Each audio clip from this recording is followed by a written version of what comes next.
13वां अध्याय वाराह अवतार की कथा।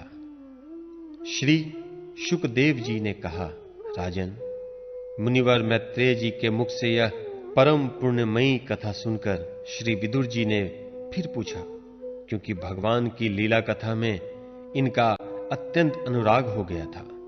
विदुर जी ने कहा, मुने, स्वयंभू ब्रह्मा जी के प्रिय पुत्र महाराज स्वयंभुव मनु ने अपने प्रिय पत्नी शतरूपा को पाकर फिर क्या किया? आप साधु शिरोमणि हैं। आप मुझे आदिराज राजर्षि स्वयंभुव मनु का पवित्र चरित्र सुनाइए। वे विष्णु पुराण के शरण पात्र थे, इसलिए उनका चरित्र सुनने में मेरी बहुत श्रद्धा है।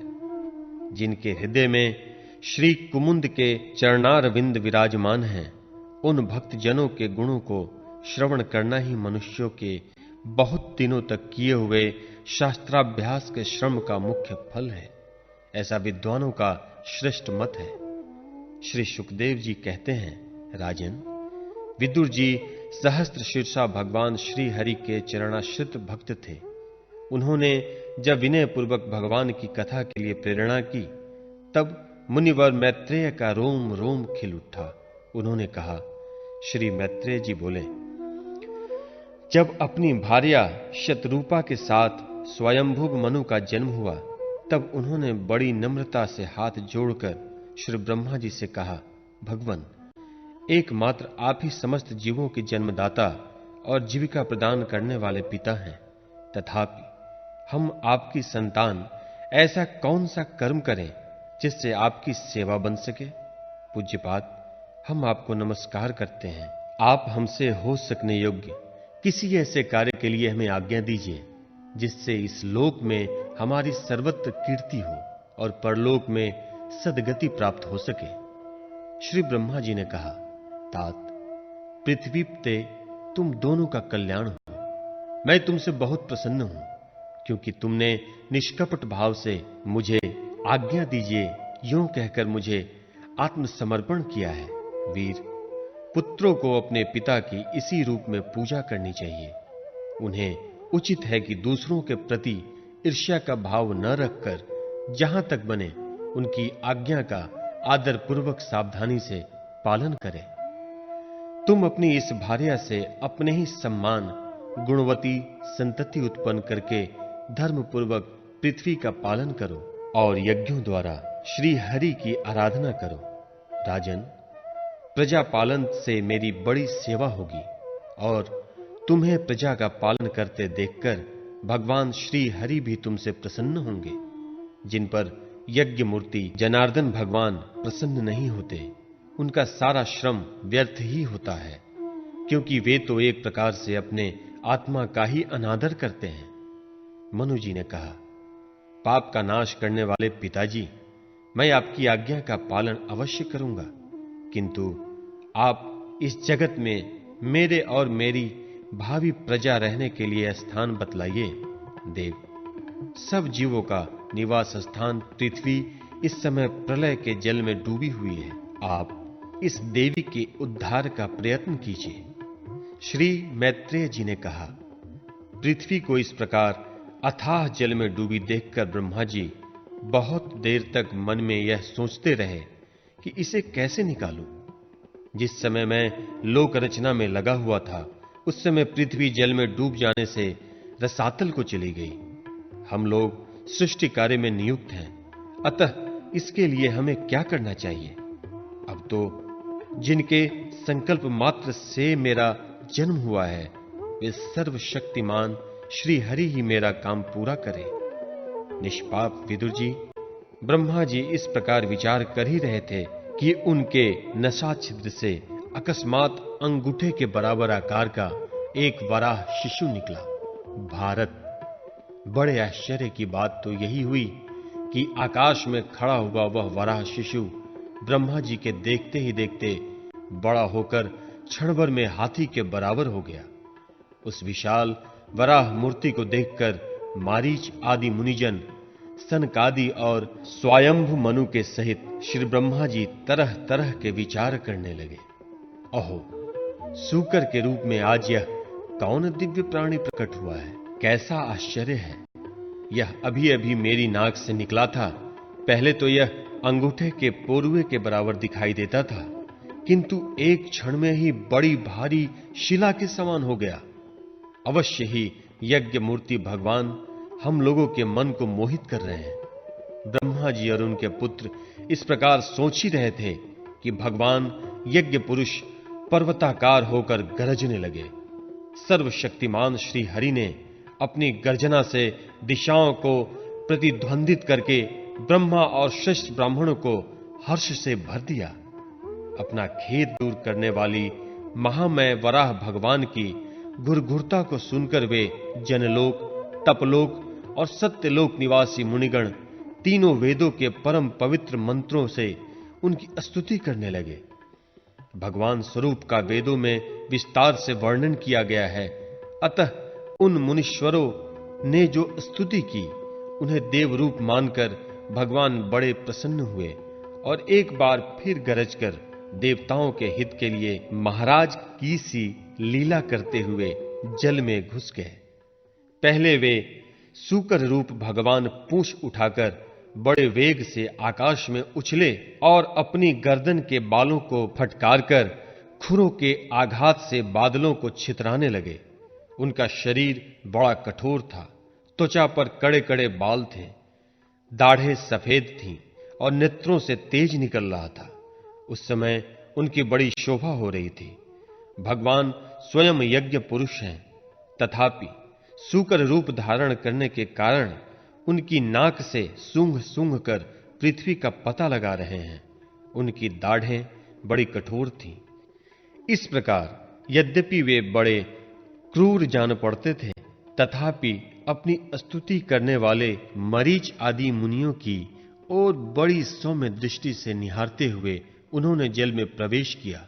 जिस समय उनका ब्रजमय पर्वत के समान कठोर कलेवर जल में गिरा, तब उसके वेग से मानो समुद्र का पेट फट गया और उसमें बादलों की गड़गड़ाहट के समान बड़ा भीषण शब्द हुआ। उस समय ऐसा जान पड़ता था मानो अपनी उत्ताल तरंग रूप भुजाओं को उठाकर वह बड़े आर्त स्वर से हे यज्ञेश्वर मेरी रक्षा करो, इस प्रकार पुकार रहा है। तब भगवान यज्ञमूर्ति अपने वाण के समान पैने खुरों से जल को चीरते हुए उस अपार जल राशि के उस पार पहुंचे।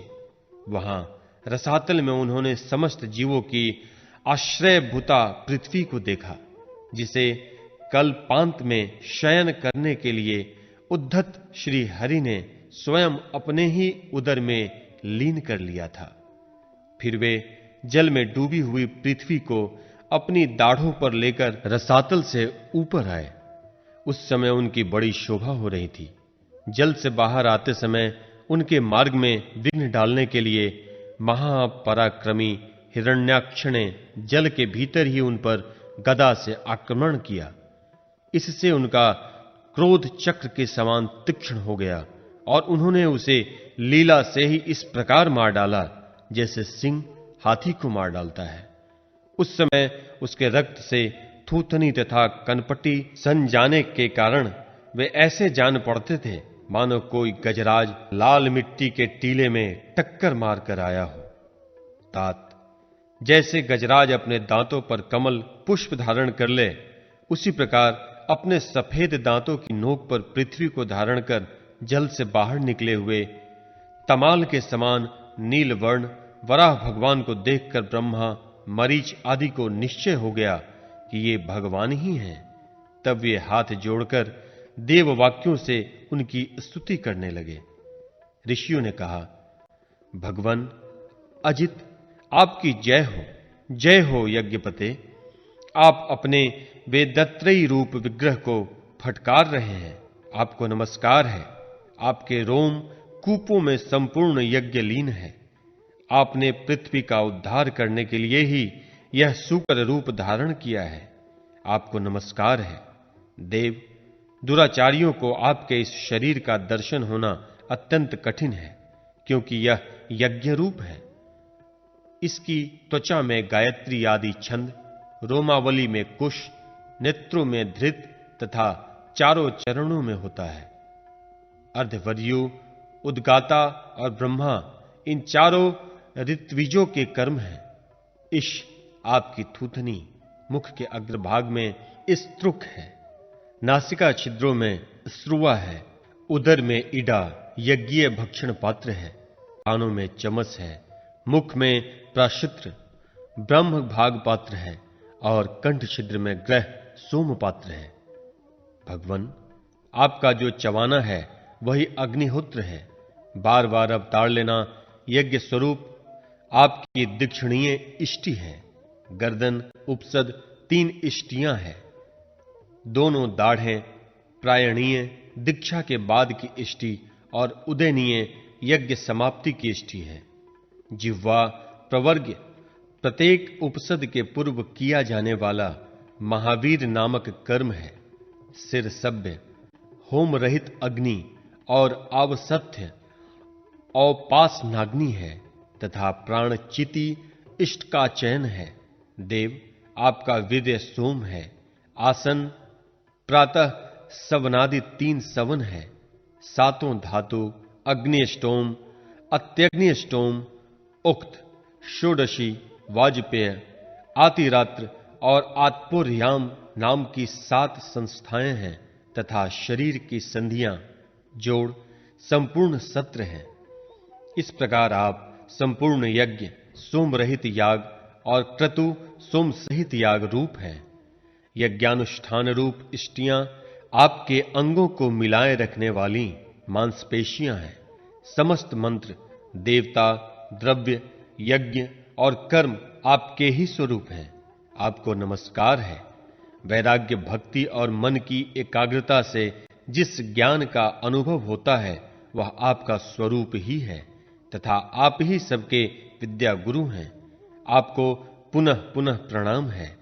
पृथ्वी को धारण करने वाले भगवन, आपकी दाढ़ों की नोक पर रखी हुई यह पर्वतादि मंडित पृथ्वी ऐसी सुशोभित हो रही है जैसे वन में से निकलकर बाहर आए हुए किसी गजराज के दांतों पर पत्रयुक्त कमलिनी रखी हो। आपके दांतों पर रखे हुए भूमंडल के सहित आपका यह वेदमय वारा विग्रह ऐसा सुशोभित हो रहा है जैसे शिखरों पर छाई हुई मेघमाला से कुल पर्वत की शोभा होती है। नाथ, चराचर जीवों के सुखपूर्वक रहने के लिए आप अपनी पत्नी इन जगन माता पृथ्वी को जलभर स्थापित कीजिए। आप जगत के पिता हैं। अरण्य में अग्नि स्थापन के समान आपने इनमें धारणा शक्ति रूप अपना तेज स्थापित किया है। हम आपको और इस पृथ्वी माता को प्रणाम करते हैं। प्रभु, रसातल में डूबी हुई इस पृथ्वी को निकालने का साहस आपके सिवा और कौन कर सकता था? किंतु आप तो संपूर्ण आश्चर्योक्ति के आश्रय हैं। आपके लिए यह कोई आश्चर्य की बात नहीं है।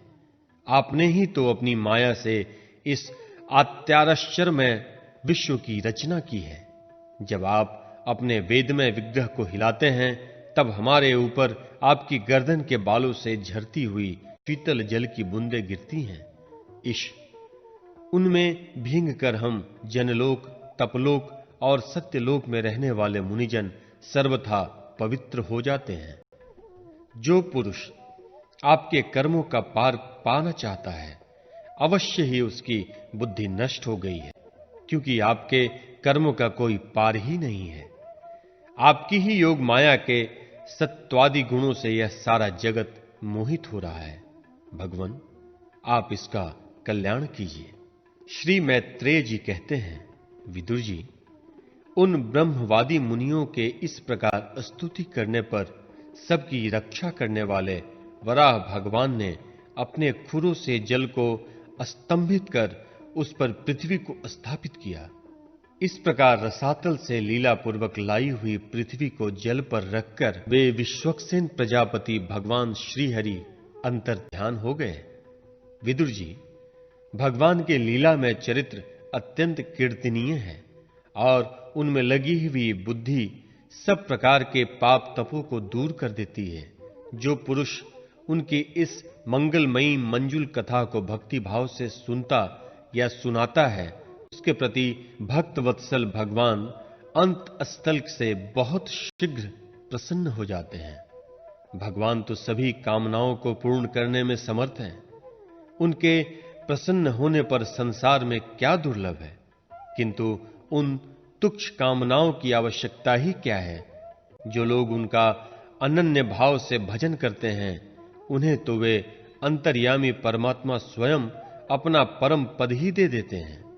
अरे, संसार में पशुओं को छोड़कर अपने पुरुषार्थ का सार जानने वाला ऐसा कौन पुरुष होगा जो आवागमन से छुड़ा देने वाली भगवान की प्राचीन कथाओं में से किसी भी अमृतमयी कथा का अपने कर्णपुटों से एक बार पान करके फिर उनकी ओर से मन हटा लेगा।